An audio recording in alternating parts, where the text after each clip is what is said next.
నాకు కోవిడ్ టైంలో ఈ అలవాటు వల్ల నేను కోవిడ్ పేషెంట్ల మధ్యలో ఉన్నాను. హాస్పిటల్లో ఇంచుమించు 1.5 ఇయర్ ఉన్నాను. అయినా ఈ బ్రీతింగ్ ఎక్సర్సైజ్ వల్ల నా ఊపిరితిత్తులు బలంగా ఉండబట్టి నాకు ఎప్పుడు వచ్చిందో ఎప్పుడు పోయిందో కూడా తెలియదు. చాలాసార్లు వచ్చి ఉంటుంది కోవిడ్ నాకు, కానీ దాని ఎఫెక్ట్ కనిపించలే.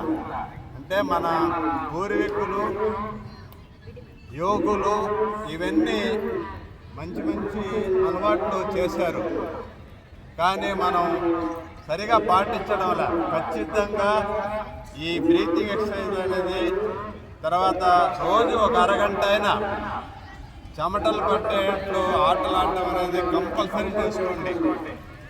ఏది చేసేదానికి మీకు వీలు పడకపోతే ఒక తాడు బుక్ తీసుకుని ఒక 500 సార్లు 100 సార్లు బాగా స్కిప్పింగ్ అని చేయండి, రన్నింగ్ చేయండి, ఏదో ఒకటి చేయండి. మొత్తం మీద బట్టలు తడిసిపోవాలి. స్నానానికి ముందర బాగా బట్టలన్నీ తడిసిపోయేటట్టు చేయాలి. అలా చేస్తేనే మనకు వ్యాధి నిరోధక శక్తి ఖచ్చితంగా వస్తుంది, మనం ఆరోగ్యంగా ఉంటాం. ఇప్పుడు నేను 59 ఇయర్స్ అయినా ఈ రోజుకి నేను ఒక చిన్న టాబ్లెట్ కూడా వాడకుండా ఉండగలుగుతున్నాను అంటే కారణం ఏంటంటే మీ వయసు నుంచి నాకు అలవాటు ఉండబట్టి. ఇప్పుడు నేర్చుకుని నేను చేయలేను శీర్షాసనం, మీ వయసులో నేను నేర్చుకున్నాను కాబట్టి ఈ వయసులో కూడా ఈజీగా వేయగలిగాను. అర్థమవుతుందా? మొక్కే వంగని మానే వంగన అంటారు. ఈ వయసులో ఖచ్చితంగా ఈ సూర్య నమస్కారాలు కానీ ఈ బ్రీతింగ్ ఎక్సర్సైజ్ కానీ యోగా కానీ ఖచ్చితంగా ఏదో ఒకటి ఒక అరగంట పాటు యోగా, ఒక అరగంట పాటు చెమటలు పట్టే ఎక్సర్సైజ్లు ఖచ్చితంగా చేసే అలవాటు చేసుకోవాలి.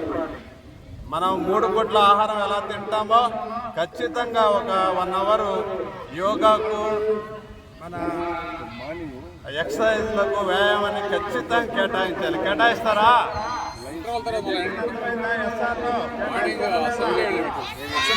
మీ జీవితంలో ఒక భాగం అయిపోవాలి అంతే. యోగా చేయడం కానీ వ్యాయామం చేయడం కానీ అలవాటు చేసుకోండి. అంటే మీరు జబ్బులు లేకుండా ఆరోగ్యం మీ ఆరోగ్యం కోసం ఖచ్చితంగా యోగా ఉపయోగపడుతుంది. దీన్ని ప్రభుత్వం